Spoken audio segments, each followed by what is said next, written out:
Hi, my name is Bob Salzman. I am going to be your host today at our counselor training class for SCORE Chapter 105 in Phoenix, Arizona. Our objective today is very simple and very straightforward. It's to try and improve our counseling skills for all the counselors in SCORE Chapter 105. We're going to do this by using a role-playing technique to present sound and firm ideas about how to counsel properly. We're going to do a counseling session. We're going to break the counseling session up into 3 pieces. We call them segments. Segment 1, Segment 2, and Segment 3. In total, that is a full counseling session. The role playing will start. Segment 1, at the end of Segment 1, the role players will stop. I'm going to form you into teams in a moment. Each team will take 10 minutes to critique a segment of the counseling session. The team will appoint a spokesperson who will speak for the team. We will go around the room. There'll be either 5 or 6 teams. Each spokesperson will get up and say, this is what I liked about this part of the counseling session. This is what I didn't like. And of the things you didn't like, this is what I suggest to make it better. Today's objective is very, very simple. The objective is for all of us to get better at what we all do. What we all do is counsel. And the atmosphere here is to learn from each other. This class will be successful or not depending on lots of interaction between all of us. The vehicle to start it off is role-playing. And the role-playing is meant not as a script for you to follow when you do your own counseling, but as something to focus on in terms of content. We all have different business backgrounds. We all were in different kinds of businesses with different kinds of responsibilities. And each of us have our own styles. And so what we want you to take away from this is really the content, not the style. You adapt the content to the style you use when you do your counseling. There are lots of variables in counseling. And one of the variables is your client. I know my style changes somewhat depending on who's walking in that door and who I'm seeing. I treat somebody and ask questions a little differently for somebody who's been in business for a while versus somebody who is not. So that's another variable in terms of adapting and changing the counseling environment. So the bottom line here, it is not a fixed thing. There's no script. Well, as long as you know what questions to ask, and the probing questions and finding out the background and then adapting to the different situations as they come up.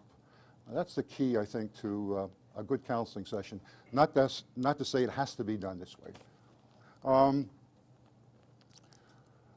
As I said, the role-playing will be the vehicle for the class.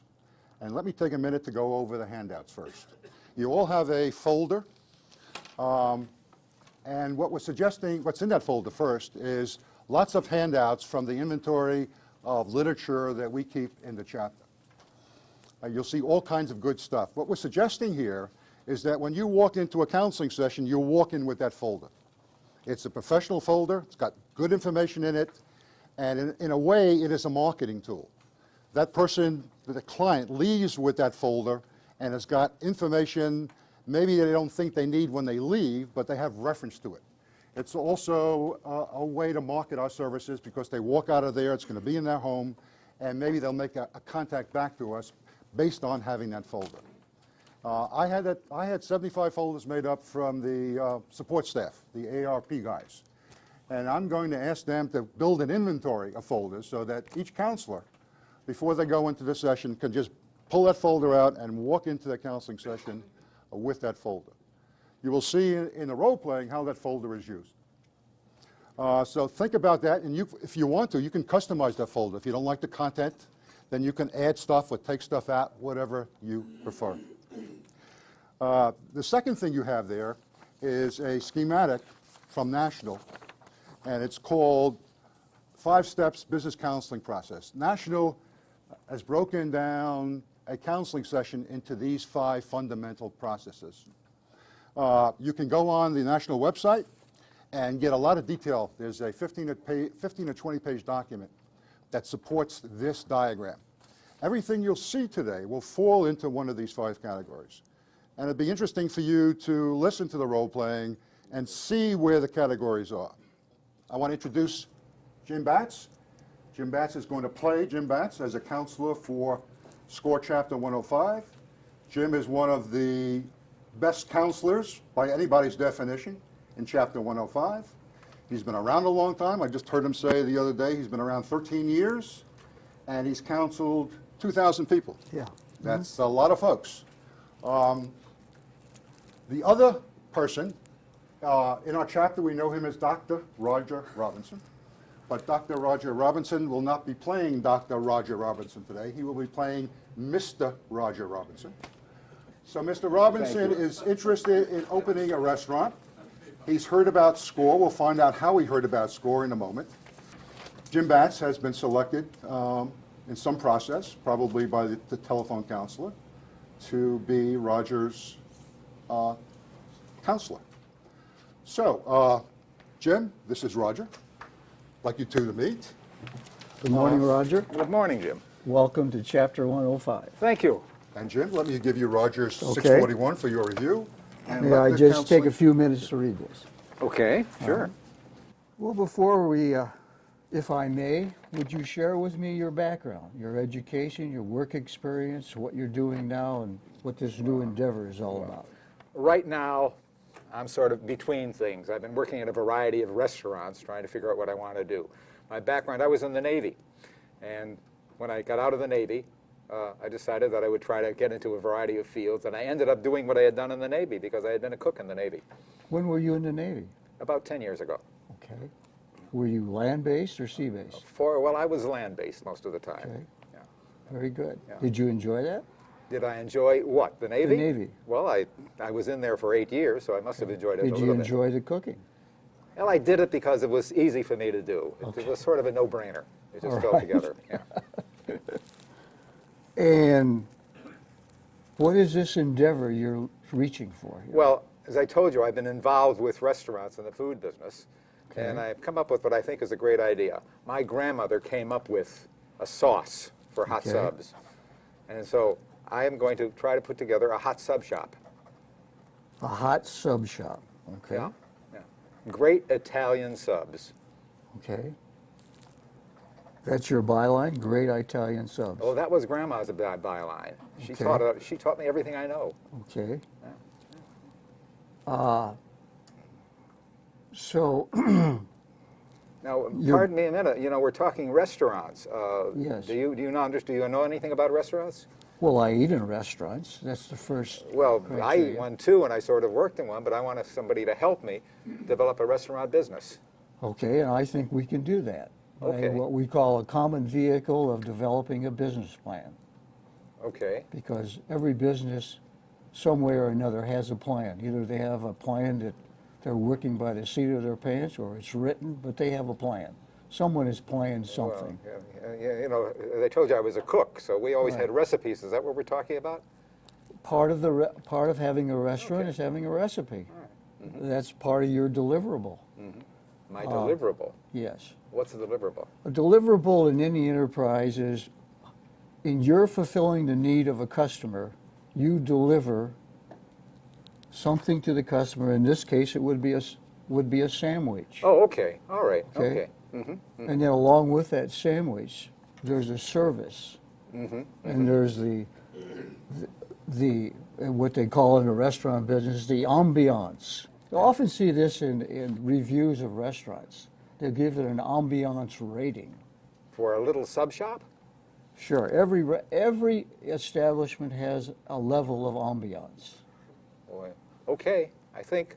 Okay. Okay, well, we'll work through that one. All right. Thank you. Think about that one. I am. As Okay. you can see, I'm thoroughly confused, but All I'll right. figure it out. So, to answer you more about myself as a counselor, I've never been in a restaurant business, but I've counseled people in the past years who wanted to get into a restaurant business, and I also am a participant in a restaurant. So, to me, a restaurant, very simply put, okay, is a little factory. A restaurant is a factory. It's a little factory, and yeah, you're right. It takes yeah. ingredients and labor, and and provisions, and it puts it all together in a process, and it delivers to the client or the customer, in your case, a sandwich to eat, and a Okay. place to eat it. We take a process of making a sandwich. Yes, Okay. Yeah, very much. All right. I think I'm beginning to understand. Now, are you working now? A little bit, yeah. I've been sort of working at small restaurants around, usually. So are you presently employed? Yeah. In what capacity? Well, actually, it's sort of cleaning tables, things of that nature. Okay. So you were a cook so you're not in a cooking phase in the Well, restaurant? they take a look at Navy cooking, and I didn't get a warm reception about it.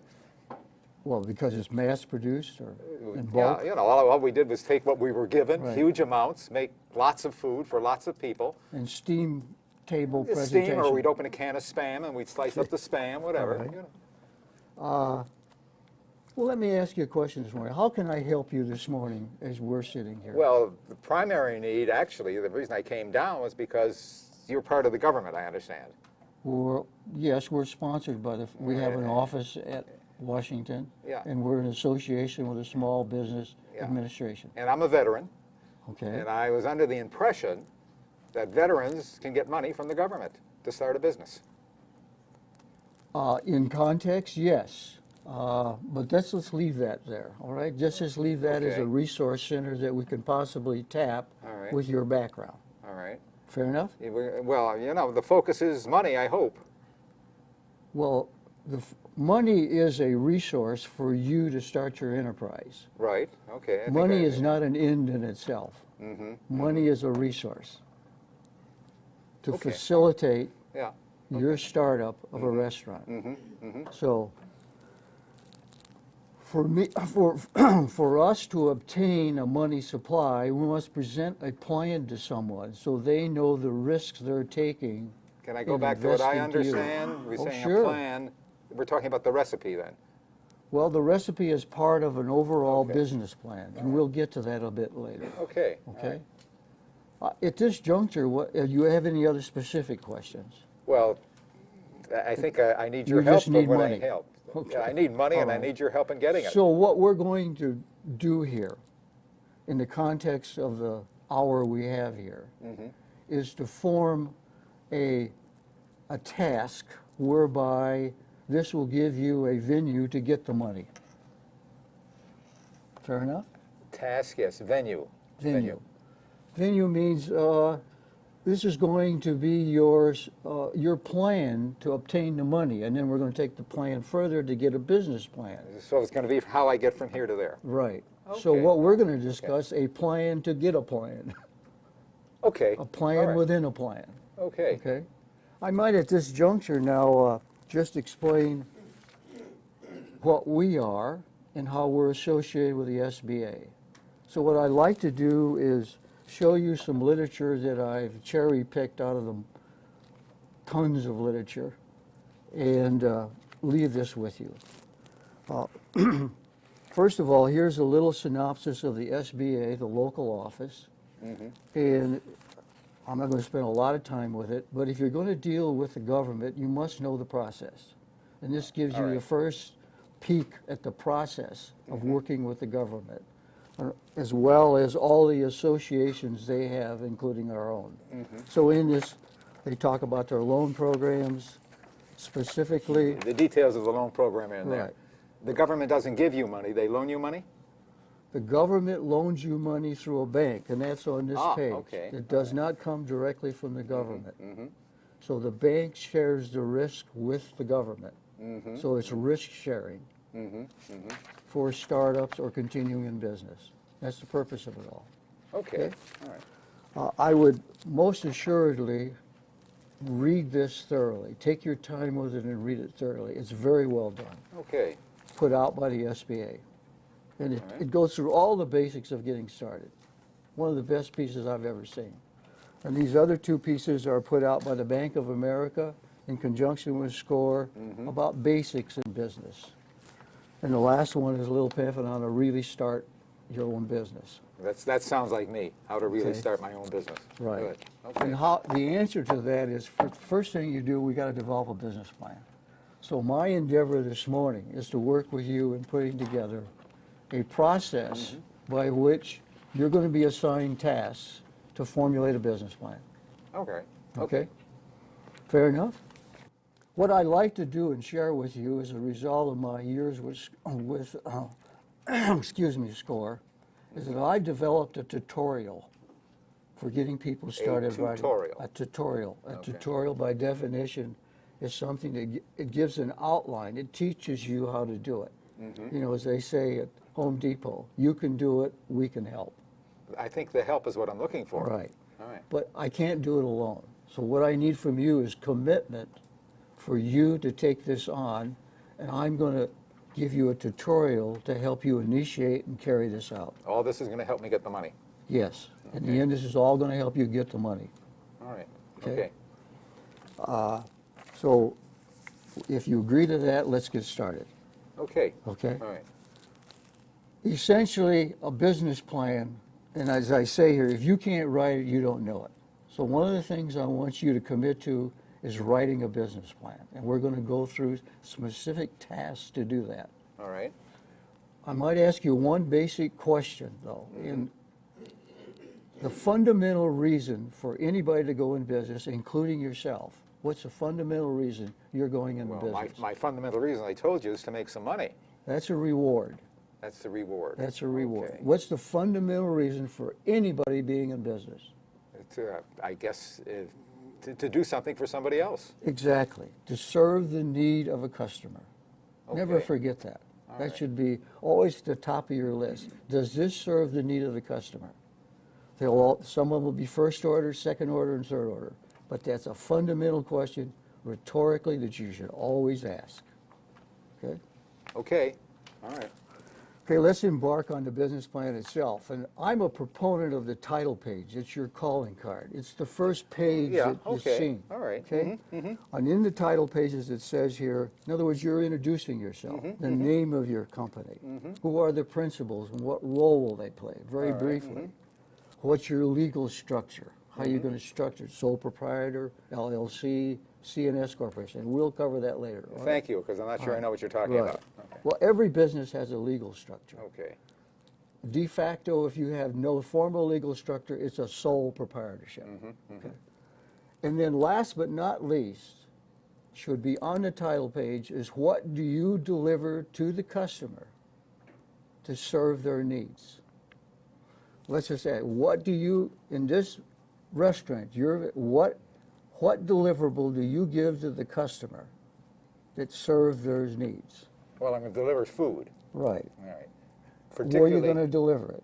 I'm going to deliver it in what I call a fast casual restaurant. Very good. All right. And it's going to be hot subs, Okay. Italian, hot Italian subs Okay. with a great sauce. All right. Would that be what you're talking about? That's All what that I'm should be on talking the about. front page? On the title page, Oh, no, I don't want a paragraph, I just want some bullets. What do I deliver? So I deliver a sandwich, I deliver a hot sub a sandwich. hot sub sandwich. It has a unique recipe, A great Italian sauce. right, with a sauce, and that's your byline, with the sauce. Freshly made. Right, freshly made. But you're giving me the attributes. What I want on the title page is It's just hot subs with a it's great a hot Italian sub, sauce. And I deliver it in a place that you can sit down and eat it, right? Yes, fast casual. Right. Okay, Okay. very good. All right, we'll try that. We'll try that. Thank you. Thank you. We'd like the teams to get together now for 10 minutes and critique what you just saw, what you liked, what you didn't like, and how you would improve I it. had to find something to And then the respond spokesperson of your team will get up for a couple of minutes and present the findings of each of your teams. And we'll start with the spokesperson for Team 1. I thought we had decided who the spokesperson, but go ahead. No, we really didn't decide who the supposed, I got stuck with it. At any rate, our congratulations to Dr. Robinson. His ignorance was monumental, and he really did it well. And on the other hand, our negativity towards the counselor, Mr. Batts, who was the wrong counselor. It would seem to us a failure on the part of SCORE, wherein it was our responsibility to find an appropriate counselor who had been in this very, very mysterious business, the restaurant business. And this guy don't know nothing about it. So when the initial phone call was made, we should have made a better effort to find someone who was in the restaurant business with appropriate experience. The consensus here was that he should have found out more about the client, in particular his experience and in particular his resources to be able to gauge what he was going to do and how successful he might be. Like, for instance, Mr. Robinson, how much money you got, baby? Because you're going to need money for this. We also felt that the explanation for the SBA and its focus and role in the situation was somewhat short-sighted or shortcoming, and it could have been better done. And in particular, if there was some reliance, or to be some reliance on the SBA, that he be afforded the information on what he might need to get a loan from a bank guaranteed by the SBA. One thing we'll come back to, this issue about matching the wrong counselor up with the client. I'd like to come back to it at the end of the discussion. Some of the other things you talked about is just a matter of sequence. When those things are talked about, you will see some of those things being talked about in other segments. So what we're seeing here in some of the comments is a sequence issue. This is the beginning of a counseling session. A lot of the points, if they had not been brought up in a counseling session, is correct. They should be, and you will see most of them. The significant points you brought up, which we were anticipating, is the issue of counselor-client, matching them, and what are the issues there. I'd like to address that as we get through teams 1 through 6. Team 2. Chuck covered most of our comments as well. We felt that he should have covered what SCORE is on the outset, telling them that we're a national organization. We are a bunch of old fogies that are donating our time to help them not make the mistakes we made. We felt, though, that the counselor could have given a little bit more of his own background and also prod the client for a little bit more detail also. It didn't seem like they were generating a good rapport between themselves. Possibly that is because of not knowing enough about one another. Another question we at the Peoria office do is team counsel. I was wondering why we didn't use this demonstration to bring in team counseling as well. At the end of the role playing, you'll see a little segment about multiple counselors depending on the skills that are needed for a client. And so this session is being depicted as starting off with one, but not necessarily staying as just one counselor, depending on the needs of the client. Again, we would echo the sentiments that have been expressed. Basically, the concern we had was that, Jim, that you were, in a way, a little bit talking down to Roger before you got into really what Roger's dream was, what his expectations were, and what his capabilities were. I mean, a brief discussion about what he did as a cook, but not much about had he done any research about buying a restaurant. Was he going to franchise one? Was he going to start from scratch? Did he have any sort of financial resources available to him? And what his dream was. And then go into your experience and background. And you deflected two questions. The first one was, do you know anything about restaurants? And then came back to it. Again, I think it would have been an ideal opportunity to talk about the depth of the counseling background that we've got in this particular chapter and the availability to bring those resources to bear, but the commonality of the plan for every type of business. Team, where are we? 1, 2, 3, 5. As unaccustomed as I am to public speaking, I've been appointed a spokesman for this group. We've broken our things down into three parts. We have the positives, we have the concerns, and we have the opportunities for improvement. A lot of it's already been said. We understand that the demonstration these gentlemen were giving was really to try to cover all the important points. So maybe it didn't flow exactly as it would have done in a regular presentation. Also, the fact that a lot of points that were brought out here they say should have been mentioned will be mentioned as we go along. So knowing that, the positives we felt was, first of all, Jim did introduce the client to the materials available, which was good. An awful lot of times we neglect to give him the materials. Jim briefly discussed the importance of a business plan, which of course was positive. Quick mention of legal structures, and I'm sure he'll go more into that as he goes along. And most important, he helped the client understand what the business is really about. You know, the location, how he's going to serve, what's he actually going to serve, the product is what he's going to do. So those were definitely positives. The concerns we had were we would have normally started out by telling the people, as somebody had said here, who SCORE is, but more important, the help that's available at SCORE. The 66 counselors, the various backgrounds that we have available, so they understand going in that this is not this is a one-stop shop, that they can come back. Number two, I think there was a big difference in a level of understanding. I think we feel that Jim should have recognized the level of this client. The client was not highly educated. The client was really groping. And we felt that Jim was using some terms that maybe were a little difficult for the client to grasp. And sometimes that scares a client off because they're ashamed to ask, what does that mean, you know, and so they get embarrassed. Also, I think it was important when we talked about the SBA, we should have discussed, as someone here had said, exactly how the SBA works in this. And it's very simple to do, that they guaranteed a loan and what the benefits are.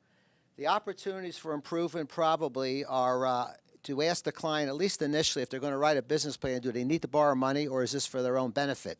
Because I think the session flows differently depending upon what they're going to do. If counselor does not have restaurant experience, which I've had clients and we all have had clients, I always assure them that we're going to cover all the business points, which are very important, and then we'll then make a second appointment with Roger or Mike Blank to talk about the actual running of the restaurant. I think the client would have been a little more at ease than knowing they're talking to a counselor who really has no restaurant experience.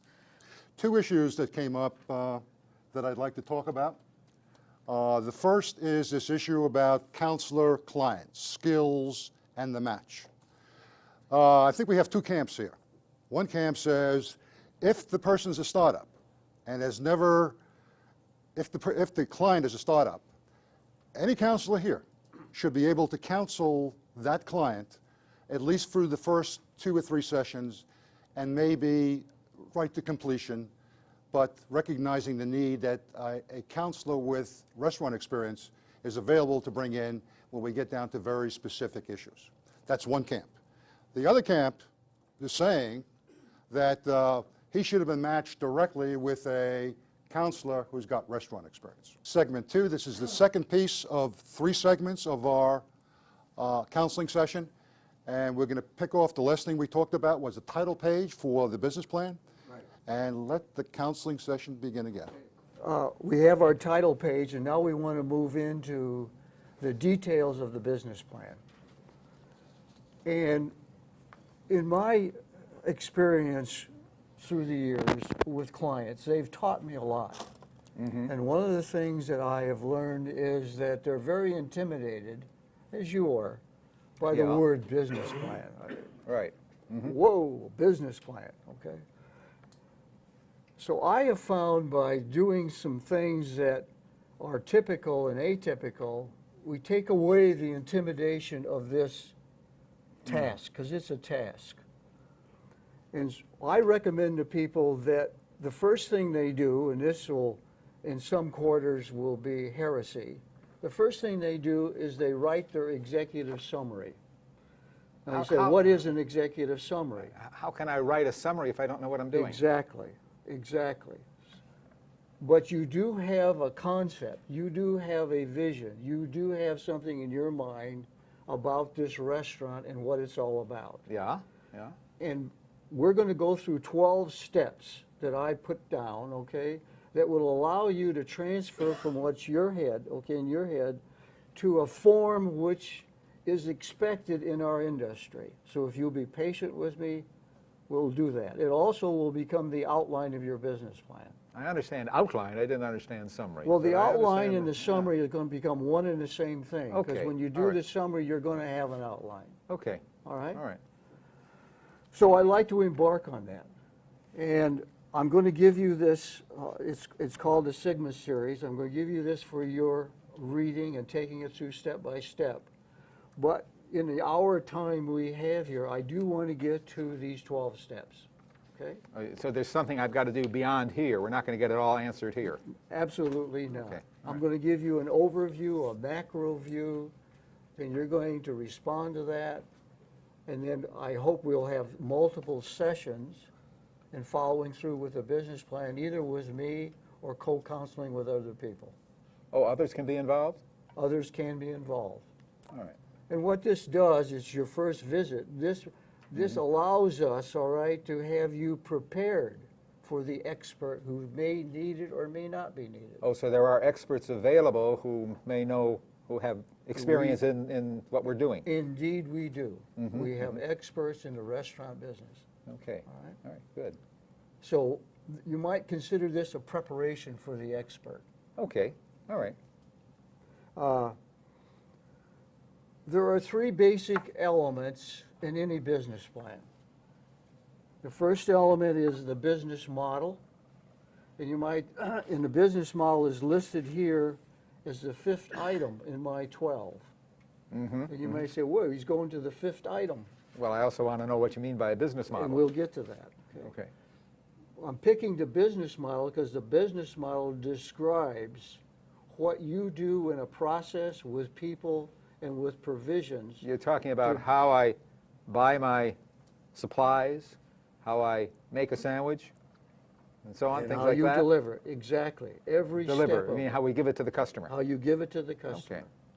How you package it. How you, as they say, plate it up. and Plate it present up. to 'em. Okay, Okay? all right. So you have a little restaurant experience. You said plate it up. Yes, because I go to restaurants Oh, and I've okay. had All right. clients who had restaurants. Okay. Literally. All right. Okay. I've been in their restaurant. I have observed their process firsthand. Okay. These are for people who are already in the business, and I'm counseling them. So there's the business model, and the basic thing about a business model is what we call the 3 Ps. What is the process by which you apply to deliver the sandwich? What people skills are required to do that, and what provisions you must have to allow the people to practice the process. And that'll all be detailed in the plan. These are all details in the plan, and that's going to be one of the first tasks I give you, All right. is to define how you make a sandwich and deliver it to the customer, including the outside resources you use, as well as those you control directly. For instance, you've got to buy the raw materials. Yeah, You've got to yeah. buy the buns and the meat and the vegetables, etc. And then we got to store them somewhere. And you got to store them, you got to stage them, and you Okay. got to process them. All right. Okay. The second element, or you might say second pillar of any business plan, consists of a footprint of 4 items. And it's what you learned in kindergarten. Who are you? What do you do? Where are you going to do it? And who are you going to do it to? Well, I told you who I am. Well, we want to talk about the business now. Oh, okay. You All right. personify the business. So in that realm, you're in the market arena of a restaurant. Right. And you're in a Yeah, niche market. Oh, yeah. It's not a gourmet restaurant. No, as I told you, it's fast casual. Right. Quick. Exactly. So you're playing a specific role in the serving of food in this niche restaurant business. This, in playing that role, you obtain the right raw materials, you bring them in, you stage them, you inventory them, and you process them to give the customer the best possible service, because it's fast. Oh, it's going to And be we're gonna fast. talk We about- are down where people are working all the time. They've got to get in and out real quick, particularly at lunch. I've got office people working there. I've got people who go to school in the area. Absolutely. Very They want to good. get in real quick. They want to get in and out. That's why I call it fast casual. Very good. That's what we're going to do. Get that food to them. Get food they like real quick. All right, very good. Then the next item is, what specific need do you provide? And you've answered that just now. I provide a need of quick service, of good food, where they not only can eat, but have a good experience. That's what you meant by experience. Right. Okay. Whenever you eat, when you're done, there's an afterglow. That's an experience. Well, hopefully they feel good about it, yeah. And your okay. sauce is going to make them glow, whether they want Oh, to you're or right not. there, because Grandma just, she did a job with that. It's wonderful. Okay. Then we talk about geography. You got to go where the population is going. That, I think I've really got that nailed. I got to tell you, I'm going down, there's a place that the mayor just announced called the Medical District. Okay. At 3rd and Van Buren. They've got the medical school there, they've got the office there, APS is there, all of these things. And I have found a site right there, Okay, very good. yeah. So, see, you've married where the population is you're going to serve to your physical geography. Yes. And the third thing is, who is the customer? The demographics of the customer. How old are they? What their disposable Well, income a lot of students. All right. who- So you got an availability situation. They're and the only available faculty. for a short time. Matter of Yeah. fact, through the year, they're not even going to be there. Well, hopefully there'll be summer school. Yes, but the population will decrease Okay, greatly. we have to think about that too. Exactly. Okay. And in the restaurant business in Phoenix, it definitely goes down in the summertime. Yeah, that's what I've been told, Okay. yeah. So there's a cycle, not only by the month, but by the period in the year, Yes. and even by holidays. Because on holidays, there's no students around. They're gone. Well, fortunately, the office people are around. Right. Okay. Well, you got to balance out who your customer is. That's the Okay. point we're making. All right. The third element is, how do you access the market? In other words, there's a market that you must access.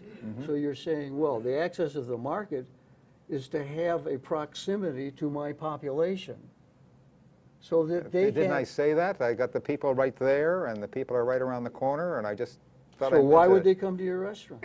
Oh, okay, all right, okay. I might interject here. In starting any business, you always have to look at what we call the incumbent. What is an incumbent? Yeah. That who now serves that position or office. Oh, well, there are a lot of restaurants All around right. there, Now, yes. for you yeah. to be successful, you must identify that incumbent. You must displace them, or you will fail. Well, we think our food and our is so great that sandwich is so sensational, it just can't miss. Is that good? I mean, That's what you think, but what Well, you Grandma think, has had people knocking on her door for them to make but sandwiches for her. Grandma was not in a restaurant. That's true. I mean, and she had a closed audience. Her relatives, they didn't dare say it was bad. Oh, there were people down the block who would come too. All right. And if they did, all right. Yeah, yeah. So there's acceptance and non-acceptance. But Okay. that's, when we talk about market, you need to go, there's the marketplace. It's downtown. It's with that population. Right. Now, I've got to access that market. Well, and I've got to also make a sale. Yeah, but I'm going to be advertising, I'm going to be handing out flyers, I'm going to be knocking on doors, I'm going to have all kinds of specials, I'm going to do all that kind of stuff. That's good, and that's part of your business plan, because you must Okay. allocate a program with a budget for that. That costs money, and it costs time. Oh, yeah, okay. All right. Okay. So I'd like to come back to the, in other words, we got to three basic pillars of the business plan, okay? And I'd like to come back to the business model. Okay. And what I want you to do is to consider as a first task is defining the process, the people skills, and the provisions they must have to do that. Now, you start with a restaurant, especially as a building, Right. okay? What's your concept for the building? Well, I think I told you the location, and Yes. I figured out that I'll have about 12 to 1,500 square feet available. It's not going to be real big, and we'll have enough space in there so that we'll have. So is there a building at 3rd and Van Buren? Yes, there is. Yeah. Okay, yeah. and how did you find out about this? Knocking on doors.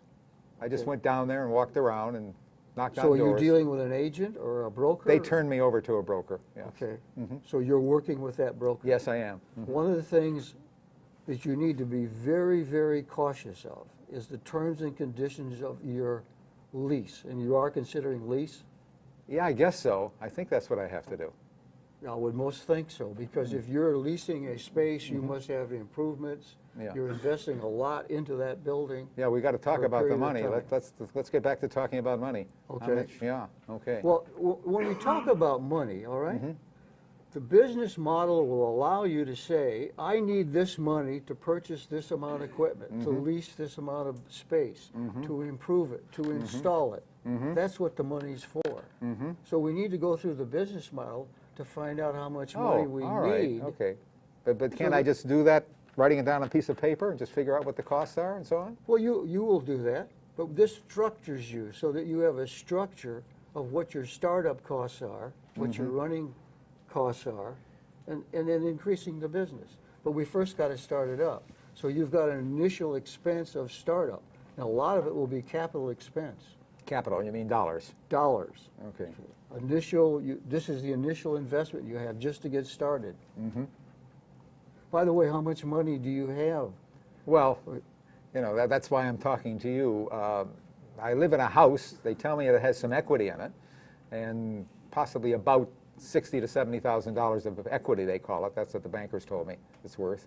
So that'll be a start, I guess. And they tell me also that for restaurants, I've been talking around with people, and they say I'll probably need a couple $100,000 total.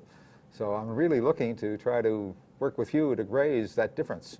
Okay, so you're not far off on a couple $100,000. Yeah, no, I know it's going to take some real money. So what we need to do is formulate, all right, a plan to take to the bank, so to speak, saying Okay. this is my initial investment in this, and I need some money, this is my share, I want you to share it with me. And the SBA, indeed, Oh, Guard- I'm a little confused. The SBA, we talked about SBA, now we're talking about a bank. How do they come together? well, I assumed, and I got a little ahead of myself here. If you're going for an SBA loan with a bank that indeed is a guaranteed lender with the SBA, they, in conjunction with the SBA, share the risk. They both share the risk, though. It's not just a one-way guarantee. So the bank has a risk and the SBA has a risk. Now, because of a risk factor, they're going to ask for more equity down because your risk factor is high. And in a Okay. restaurant, in your case, they might ask as high as 40% down. 40%, that means about $80,000 more or less? Yes. Okay. Because of the risk factor. Now, if you had been in the restaurant business and you were going to start another one, might be another case. But that's not unprecedented. So when we talk about money, you should consider not only equity, but are there other sources of money? Friends, relatives, insurance policies, retirement funds, whatever. You should look at all of those. Have to look at all those things. Right. All right. In other words, I want to emphasize, money is a resource for you to implement your plan. I'm Consider it getting as a that resource. idea. All right. Okay, I'm getting the Point idea. is, get the plan down. What is it going to cost you to start it? What is it going to cost you to run it? Okay? If we may now slide into, okay, what we call the 4 C's, because this is going to give you a factor of whether this restaurant is really viable. So let's talk about your restaurant and your delivery. And that's just for the sake, assume that it is a lunch business, which you mentioned before. Yeah, and the lunch hours, they tell me in that area, are roughly from 11:30 until 2. Okay, so your activity period is in that slot. Right. So we must look at what we call the capacity for you to deliver in that slot.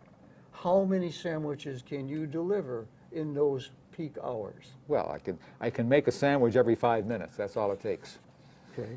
And then we can go through. So If you've I got may all the say time. so, that seems a long time.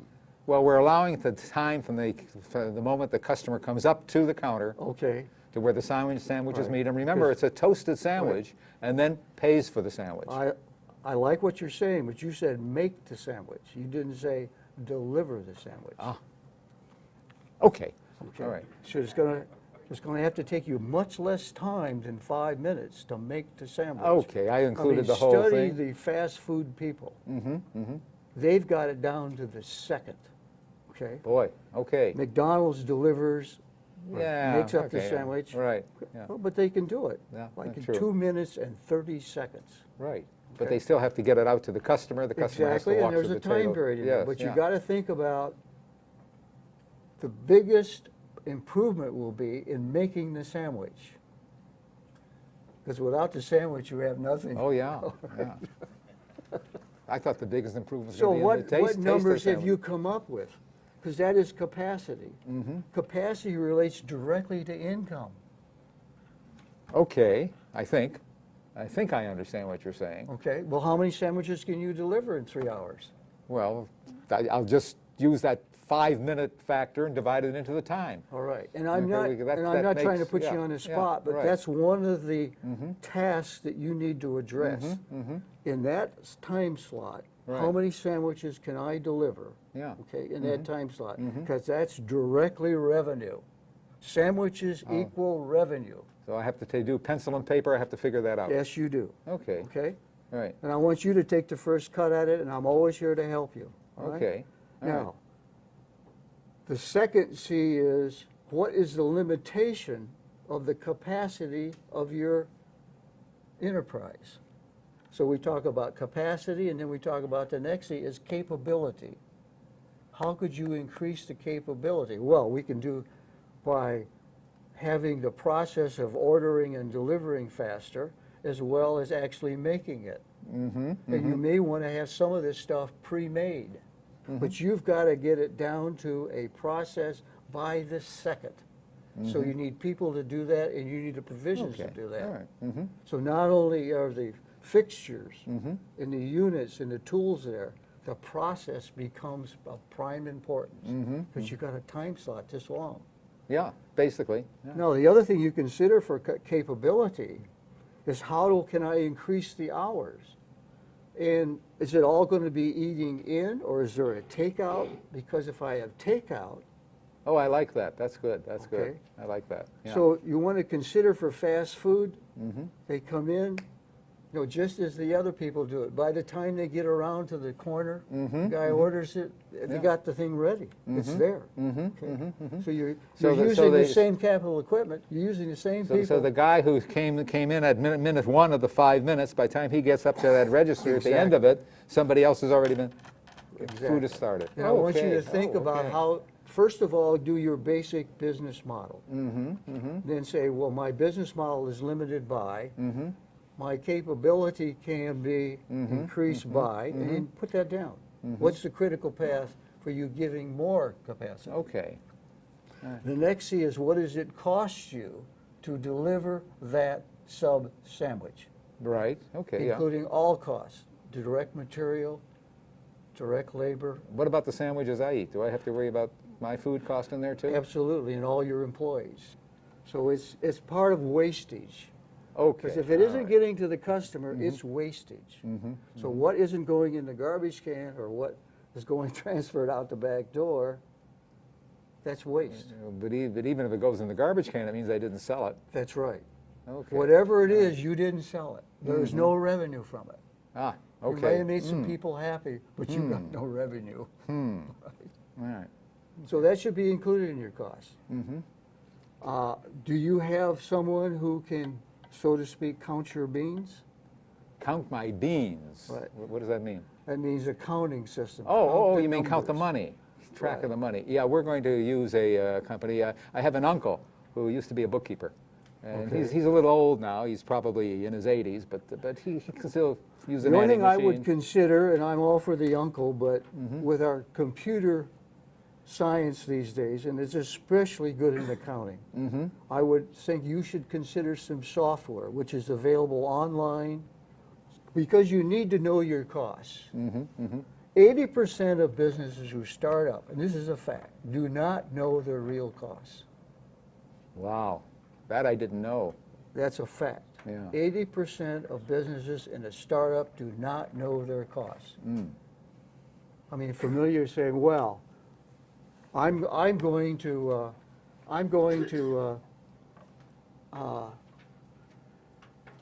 not pay myself for the first year. Yeah, sure, because the money that I make at the end, that's my profit. All That's right. it's, But you see, you should include in your cost payment, even though you may not pay yourself. As far as you're concerned, the company is getting you for nothing. Always consider the company as a third party. And your employee. yeah, but it's my company. Fine, but your company, from a structure viewpoint, is a third party. and you work for the third party.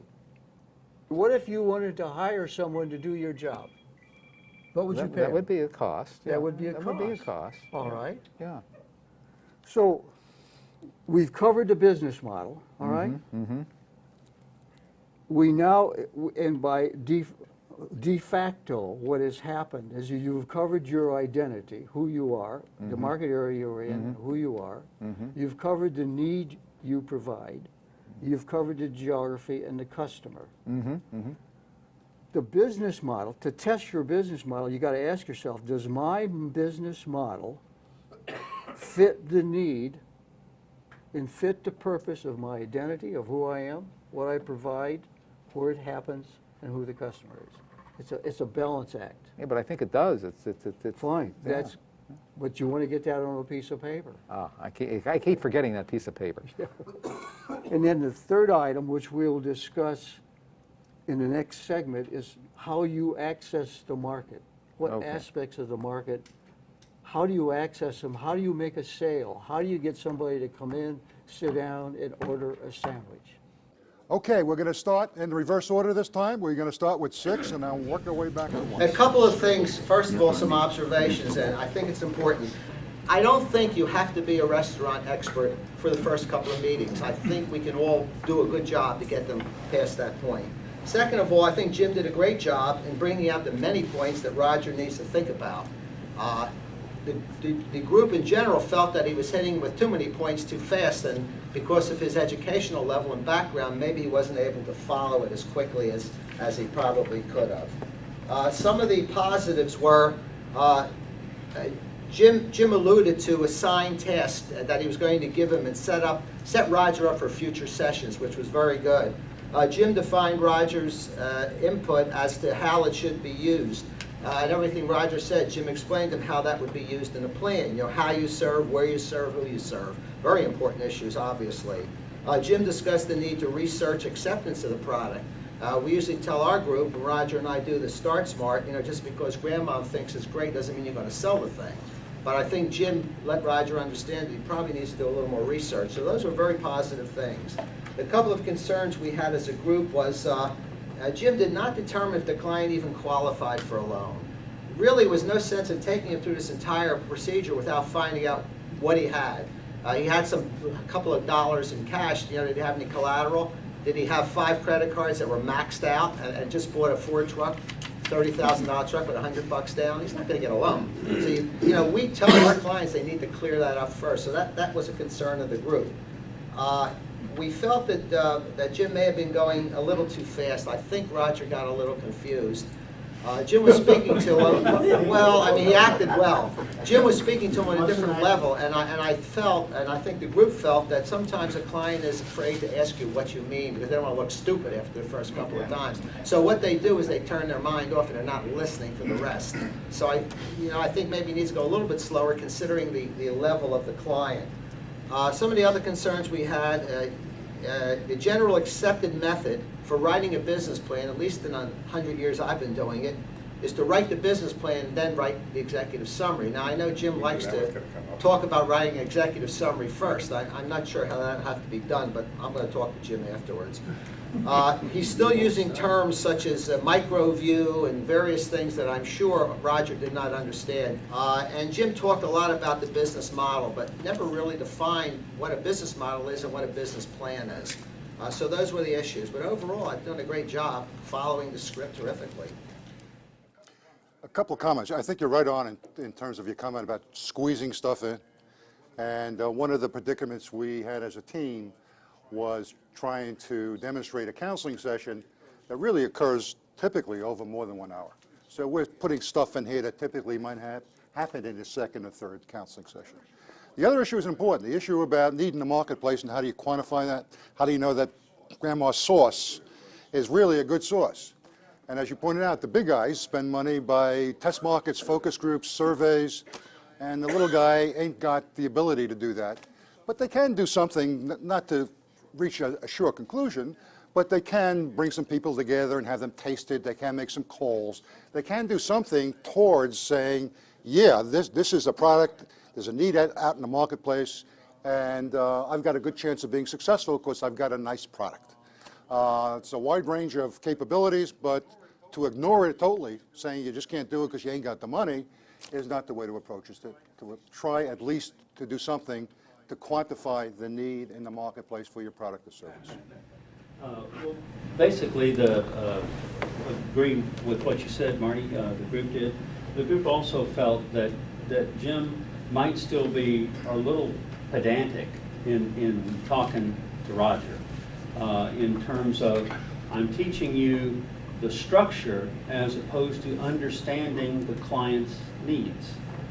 And in that, subsequent discussions that he had began to get Roger questioning what he was doing, and that was good. When you started talking about costs, well, I didn't think about that, and I didn't think about that, and I didn't think about that. And that's what our questionings are supposed to provoke, things like that. It was pointed out, again, that an industry knowledgeable person would be able to say, well, you know, when you start producing goods, your food cost should be about 30%. Your personnel cost should be about this. And those are the type of things that he can begin to put a fence around what he's trying to do. And that's why it's nice to have an industry person who may understand some more traditional industry ratios and sources of information, where to go to find out. Because clearly, at Roger's stage, where he is right now, it was discussed that he's probably not ready to put a business plan together yet until he understands more about the business that he's trying to get into. And perhaps formulating the business plan is going to drive it, but maybe he just needs some more research and needs to go with a set of questions on it, and that he may, the jumping into the business plan may be a little preemptive at this point in time. Is that basically? Okay. I think I've said what the group said.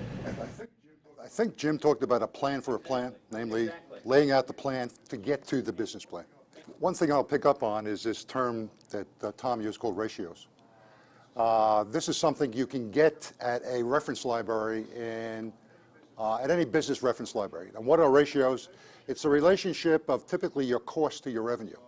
So, or your cost of goods sold to your revenue. So for example, in the restaurant business, they have restaurants broken out by gourmet restaurants, fast food, and things in the middle. And they say for the typical fast food restaurant, the cost of food should be 28-30% of your revenues. Your labor should be 15 or 20% of your revenues. And they have those kinds of numbers for every industry around. And they're pretty good stuff in terms of guiding your clients, in terms of whether their numbers are not exactly that, but within reason to those standard ratios. And I would share that stuff with all my clients in terms of seeing if they're in the ballpark. They'll tell them if their lease costs are too high, or they'll say, I've got to generate this much revenue in order for my lease costs to be reasonable, and can I generate this much revenue? Anyway, those ratio numbers are really important. Let's bring it open to the floor for a few minutes. Bill? Is it Bill? proper to ask a person's credit score early in the game? You can. I think I asked the question: is your credit score good or bad? Well, either way. Specific.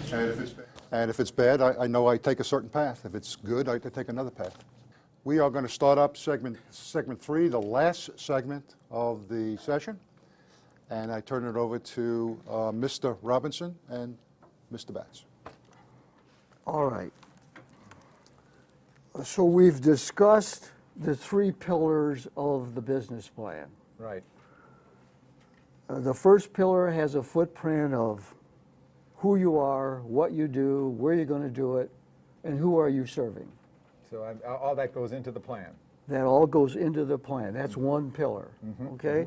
The second pillar is your business model, and I might want to just recap. A business model describes how you're adding value with material and labor and your intelligence. For instance, your grandmother's recipe is intellectual property. So you're bringing intellectual property into it. You're bringing your know-how of cooking, okay? And you're and you're saying, I have something by which taking the ingredients of the sandwich and processing it in a certain way and delivering it to the customer in an ambiance of eating it, There's that word they're again. going to have experience. All I right. want you to keep that word in mind. Yeah, I am. Because every restaurant has an ambiance. I'm going to have to look it up. Okay, good. I wish you would. And write out that definition. Maybe next time we see each other, I want that defined by you. All right, thank Not you. only as a All right. dictionary definition, but your definition. Okay. Mary, I'll take it a step farther. You ought to go into one or more restaurants. And after you look it up, define the ambiance in that restaurant. Should I be dealing with restaurants that are similar to the one I'm thinking of? I would do similar ones, and I would do ones outside your box, Outside my box. or outside your purview, your Oh, boundary. Okay, all right. Okay? Yeah. All right. The third thing we want to look at is market access. Now, one of the challenges you have, just generally, is the geography you're in and the exposure your clients are going to have to you. And you're talking about students and office workers, Right. people who want a quick lunch. Right. And if, probably even to the extent that someone wants a quick lunch with conversation, they can do that. What would be a typical turnover for a client who would come into your place that you see? Well, if they're just coming in and they get that sandwich and we can get them through that line in no more than 5 minutes, Yes. you're making me think that I've got to find a way to even speed that up. Right? Yeah. And then if they sit down at one of the tables, Yes. maximum should be another 15 minutes. All right. But in that 15 minutes, someone might say, have a quick lunch with me, or a student discussing something. Right. You know. So what I'm saying is that's part of the ambiance. Oh, okay. So the tables and chairs you're talking about. Oh, absolutely. What music are you playing? Or do you play any music? What's the lowest noise level in a place? So the business model is a cost center. Well, where does the money come to me then? The Doesn't that money show up in comes the to business you as a model? result of making a sale. All right? Isn't that part of the business model? No, the business model is strictly a cost center. The business model says, just like a franchise, if you follow this process with these people, with these provisions, you can make a sandwich and it costs so much to make that sandwich and Oh, there's deliver a it to cost, the customer. but Now, you yeah. sell it, you put a price on it. Right. Okay, the difference between your cost and the price is your gross profit. To make this sale, we have to talk about the market access. So you've got all of these people, all these students down Right. there, and all these office workers. How am I going to get them to come into my establishment? Okay. Well, there's two ways. There's the direct way, which is the most efficient way. You know, literally, if I could grab them by the arm and bring them in, And I'm going to have people out there trying right? to do And that. people do that. Yeah, yeah. Then there's the other aspect, what I call business to business. In other words, the university itself is a source. The office building is a source. I mean, they may want to say, hey, go down to that place and get me 5 hot subs. Right. So what you want to do is promote that within the office complex. You want to We're make planning yourself on doing visible. that. Yeah, we're All going right. to be knocking on doors. Absolutely. Okay. So what I'm saying is there's one aspect of marketing where it's business to business because they become your marketing arm. The other aspect is where you do it directly and you are the marketing arm. You do have the placards. I noticed lately they have a fashion of people standing out there waving signs, Absolutely, absolutely, sure. which is good. And we're going to give people lots of T-shirts and stuff like Right. that. So But they'll that's talk about us, direct yes. marketing. Now, the more direct you can make it, the better. Now, when you're starting up, I'm a great believer in promoting, in the word free, F-R-E-E. We're going to have a great big grand opening with lots of free food, yes. Okay. Yes. Well, in the concept of that, okay, you should be thinking about promoting your product, and people are attracted to the word free. You know, get 2, I'll give you 1. But you never give anything away. I don't believe in giving anything away. All right. Okay. How do I do believe that? in giving you something for your commitment to me. In other words, if you buy 2, I'll give you 1. Oh, those little cards you see people get that Exactly. you get punches and every time you get it Exactly. filled up? Sure. Right. Yeah, we're going to be doing that. That sort of thing. And I want you to think about that. All right? Okay. All right. But in the end, to access the market and to make a sale, you must have a product that they will buy. The automobile companies are learning that today, okay? Yeah, particularly. So what the- I want you to do as a task, and it's one of my points here, is describe your deliverable, and I want you to make a spreadsheet with 3 columns. What are the features, advantages, and benefits of your What greater sandwich? feature than it's fast and it tastes great? That is a feature, okay? Okay. The feature is I can get it to you in 5 minutes. All right? So that's a feature. What's the advantage of that feature? So what? So it's 5 minutes. What's the big deal? Well, if you're in a hurry, that's the advantage. Okay. Then the benefit of the customer, he gets immediate service. Immediate service, and they satisfy the hunger. Okay. But I want you to go through all of the aspects. For instance, the very makeup and ingredients, the recipe for your sandwich. You know, grandmother's hot sauce. Right, Okay? That's a feature. right, You should talk about the hot sauce. right. What about the fact that everything is fresh? Fine, and I even would go so far these days, make it organic. Organic. Organic. Isn't that costly? Well, it may be costly, but how much are you? I would just go. What do you think you're going to charge for your sandwich? Well, we're sort of thinking that by the time they have a drink and a sandwich, it should come to about $8.50. Okay, how much for the sandwich? $6.50. Okay, how does that compare to Subway, the big franchise? It's more money than Subway. How much more? It's about double. It's about double. About double. Okay. So when we talk about your deliverable and the features, advantages, and benefits, the first thing I'm going to do as a customer, I'm going to give you a value judgment as compared to Subways, because that's where the last time I got a Subway. I say, whoa, there's twice the price here.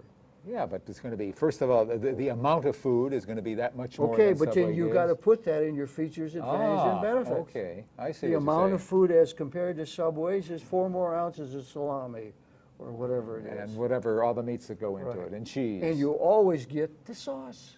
And the sauce is there. Right. And the sauce is our secret. So what I am saying, okay, I want you to do as a first task is to put down what you think is your competitive advantage that you're going to charge twice as much, okay, All right. as compared to your competitor, and they're going to buy 3 times as many.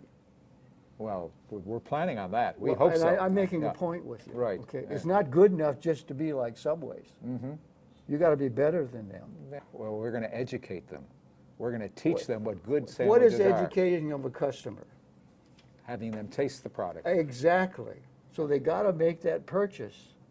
So the Wow. first thing they're going to go through, and I'm not disagreeing with Mm-hmm, your price, but the first hurdle you have is charging twice as much as Right. Subway. How do you compare to Quiznos? I don't even know if there's one nearby. I don't know. It's irrelevant whether it's nearby. How do you compare with them? Quiznos is more than Subway. Okay, how much more? Now you're going to have to make me go out Okay, and do now some you need research. to do some yes, you Yeah, need some okay. quantitative study of this. Okay. Okay? You need to do some, what I call some legwork. You need to pound the pavement, compare the prices, taste their product. Visit your competitors. Exactly. Visit them. And if it's possible, go to work for them. Go to work for them. Go to work for them. Become a waiter at Quiznos. Become a waiter at Subways. Oh, So you can find out what's going on the inside. you know, never thought of that. As a matter of fact, in my past life, okay, I was a consultant. Worked for a big company. Yeah. And one of the first things we would do for any company, no matter where they were, and we do it subtly, is I would know where all their garbage was. I wanted to know what was being It's going to thrown be in a can out. out behind the Exactly. store. Yeah. Because that indicates to me how much waste product they have. Oh, And I see. everybody has it. Uh-huh. Okay? The second thing I would do is go to the employees' restroom. Not the restroom Well, of the executives.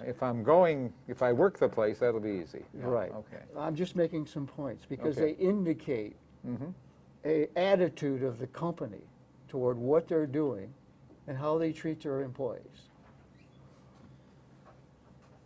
It's just my experience, and you'd be surprised what you learn about that. The third thing we looked at is the receptionist. It's your first indicator with the customer. When you come in the door, you park in a certain place. Another thing we checked Is that was, part of what you're talking about when you use that word ambiance? Yes, that's part of ambience, yeah, okay, that's part of it. okay, all right.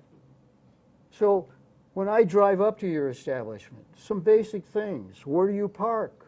Downtown Yeah, is a yeah, parking yeah. problem. Yeah. So is it going to be strictly street traffic?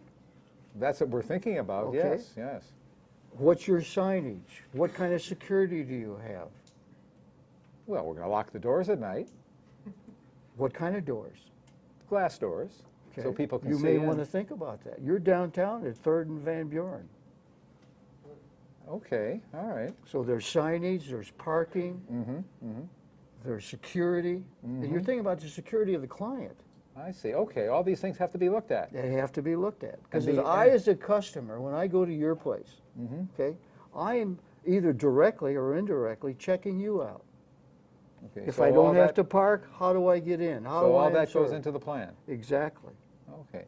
Now, what we're doing, okay, we're putting in elements of the plan and coming together, we're gonna compound them for you to have a plan when it's all done. In other words, it's the elements of something put together that form a presence of your company. And your company has a presence.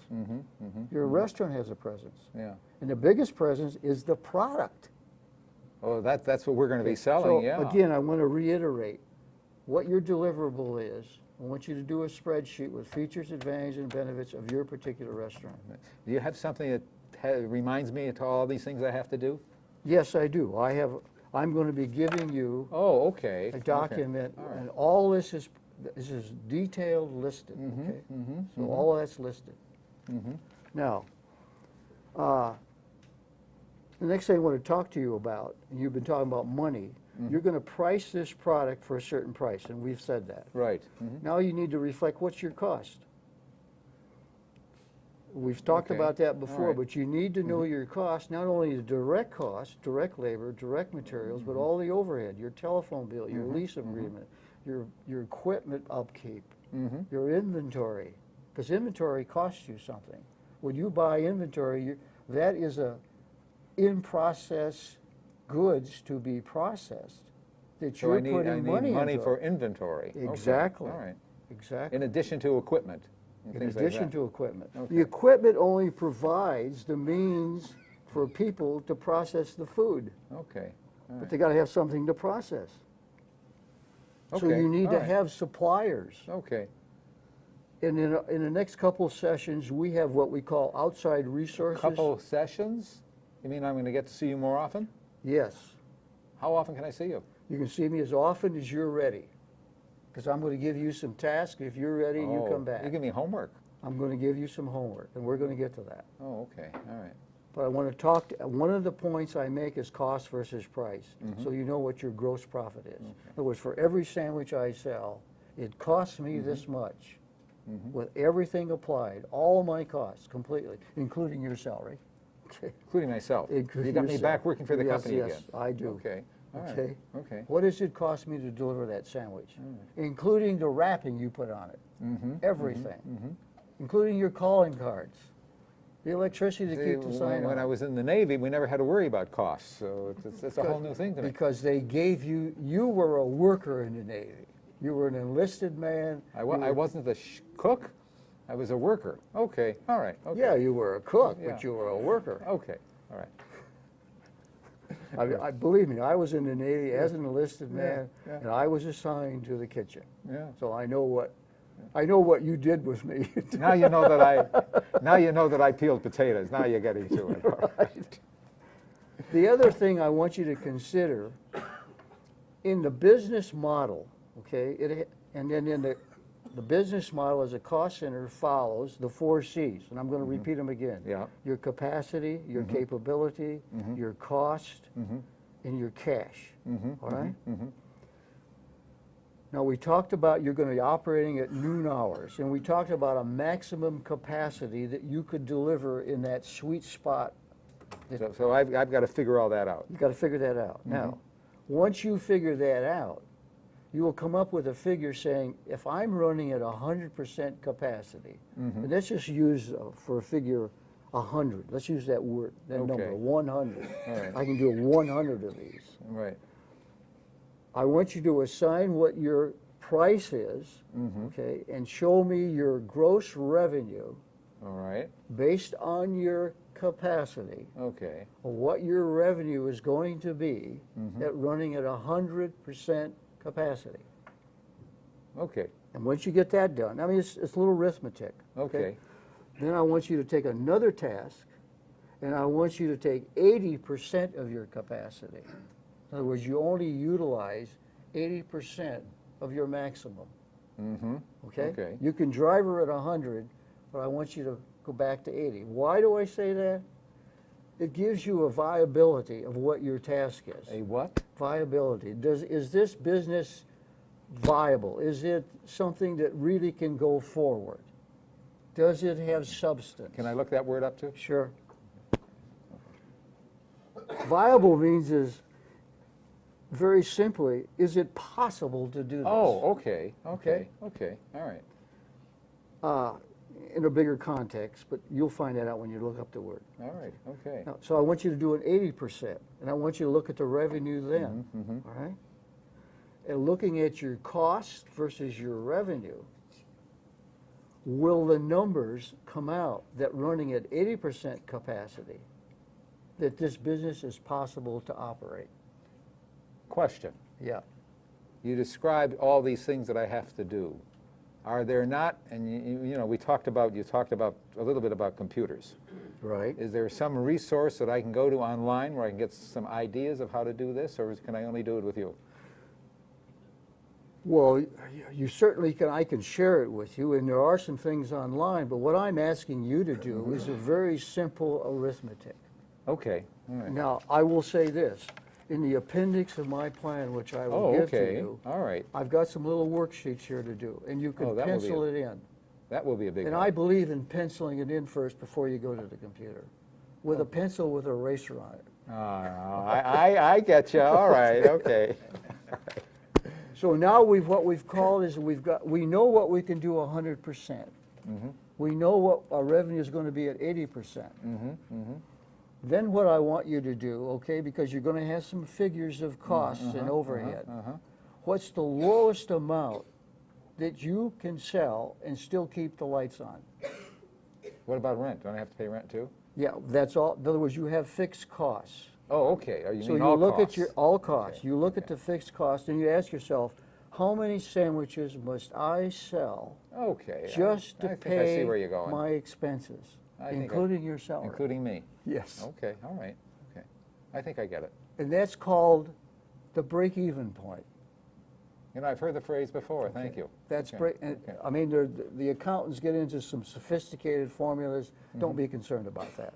If you want, I can give that to you, but don't be concerned about that. All right. All I want to know is, very simply, how many sandwiches you must sell to break even, Including myself. including yourself, Okay. because you're part of the enterprise. Yeah.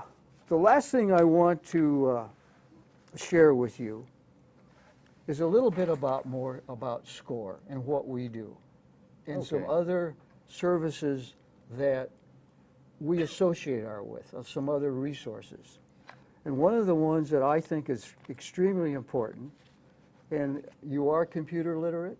Well, you know, I know how to Okay. turn it Do on. you have a and- computer? Yeah. yeah. Okay, that's the first Okay, base. okay. I was going to say, if you don't have a computer, you can go to a local library, get No, online. fortunately, I have Okay. one. I suggest you go to this website, the Arizona Department of Commerce. Oh, okay. And they have, and then subsequently follow these directions. Just click on, and they have a checklist for starting businesses. Oh, that'll be I a help. really Okay. recommend that. Okay. The third aspect I want to share with you is that we have a series of workshops and seminars. Oh, really? Yes. And I want you to do these in conjunction with. In other words, oftentimes I found people, they want to go to the seminar and then they do this. I want you to be working in parallel with me in this business plan. At the same time, attend all the seminars you can. All All right. And we have a whole series of them. One's on intellectual Are property. they day or night? They're both. And I'm going to let you read them. Oh, okay. And it's very well defined. But there's sales training, web-based marketing, intellectual property, how to buy and sell a business. And that is an avenue Okay. that you may or not want to seek in purchasing a business instead of starting it. Oh, I never thought of that. Okay. All right. And it tells you how to register, et cetera. All right. Okay?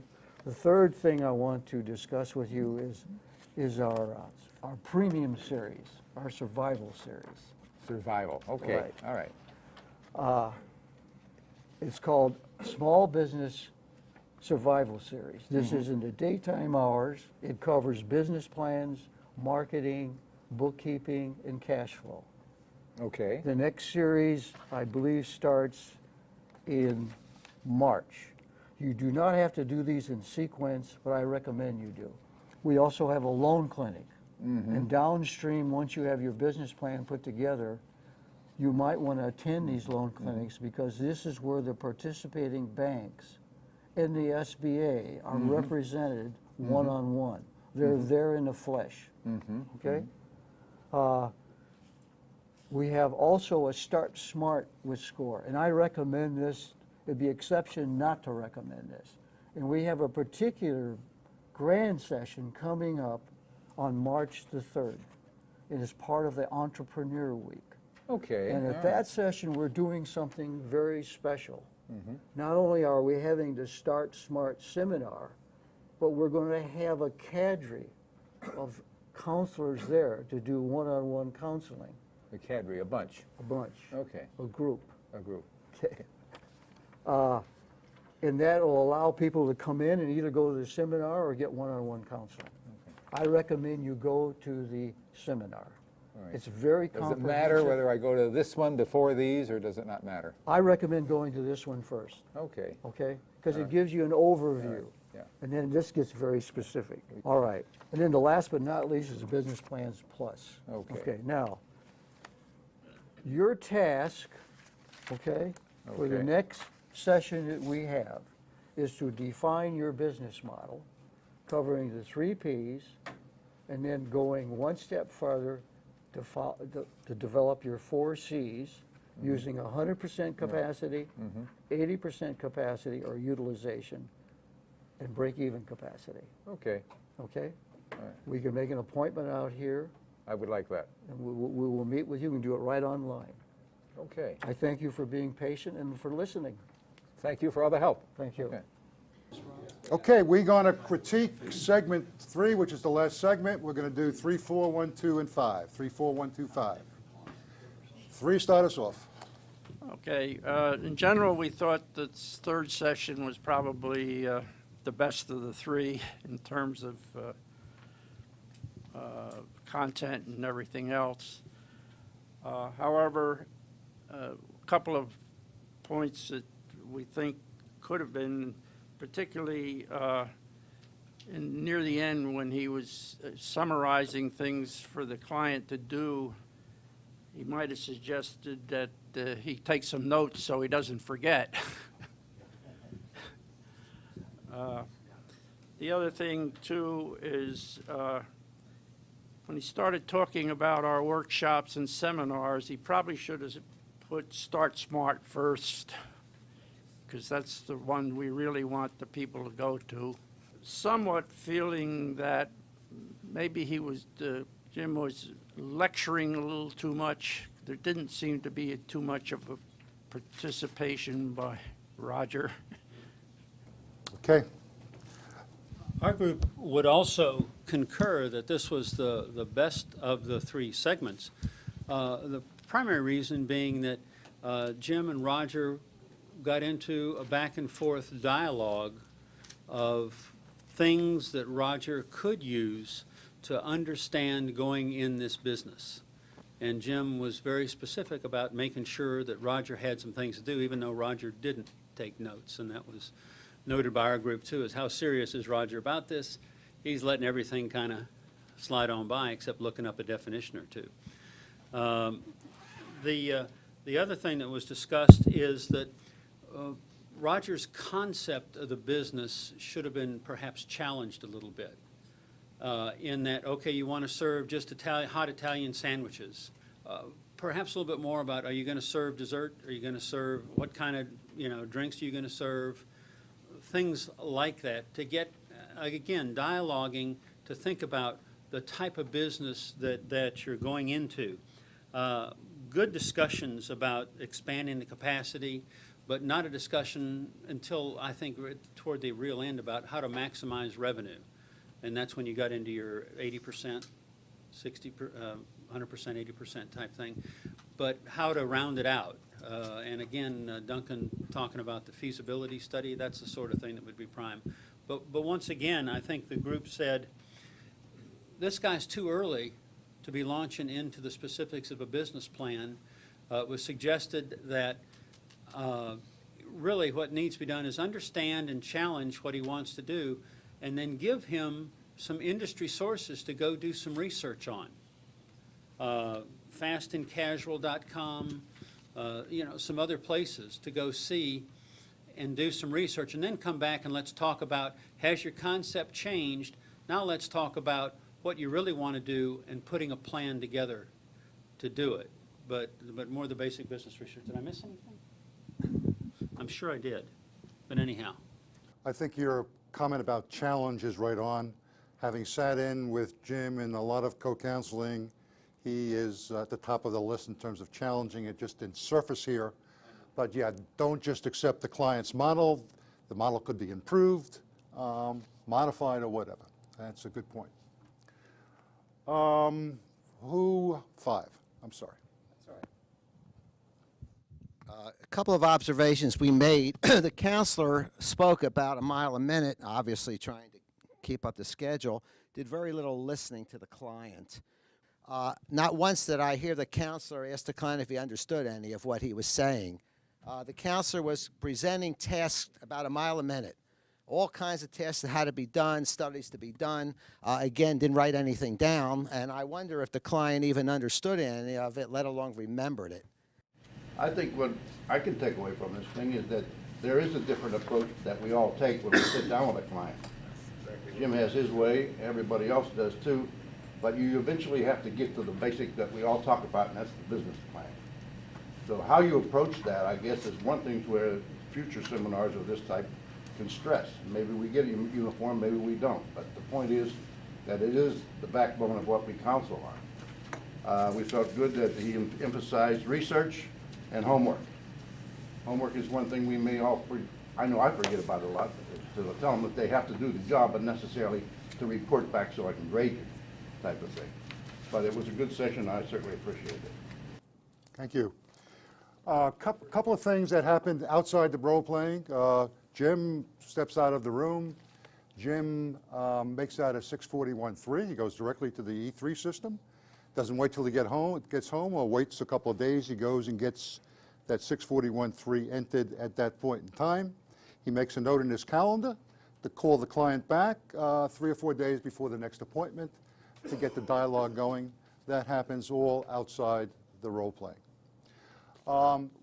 The role players would like to get up for a couple of minutes and just make a few points. Roger? Thank you. Let me put my other persona on for a moment now. As a pedagogical experience, I was impressed by all that happened. I think this was a great teaching tool to introduce all of us to what we should be doing. We learned by the observation that all the groups were developed, and sharing it, I think, was just terrific. The value of teams and discussions here is enormous. I have to compliment everyone on that. The other thing that I think occurs out of this, and you made the point, several of you have, is that we all have our individual strengths and weaknesses. And as long as we recognize that and know where to go to overcome those weaknesses, I think that's going to make us very successful. And the third point, I want to reinforce what Bob just said. This guy had the tough job. All I had to do was be here or just play act, right? He had the real tough job, and I think he deserves a hand for it, really. The other thing to reinforce what Bob said, the secret of his success, because he does have more continuing relationships than any of us, is this level of commitment. This is a commitment that I think the more we reinforce it, the more we're going to see our strengths and our values grow. Thank you. first of all, I must say that the constraints of what we had to do, and that was well formed, and we orchestrated this, and it's come out different every time, which I think is good. But it did hamper my style. I got to admit that. Breaking it up and then starting again. Or where was I? And how do I get this thing going? And Okay, this concludes the class. We'd like to get some work from you. We need help. We want to give this class regularly. We want to make it better. We want to look at this class as a continuous improvement environment, where next time we do this, we become better than what we did it this time. We had some suggestions. Ray has taken some notes. The notes are going to be published. Hopefully we'll use that as a reference tool. But please look at your evaluation sheets and please put some energy into it. Don't just check the boxes, but make some notes, write some sentences. They will all help us give you a better class about a year from now. Thank you.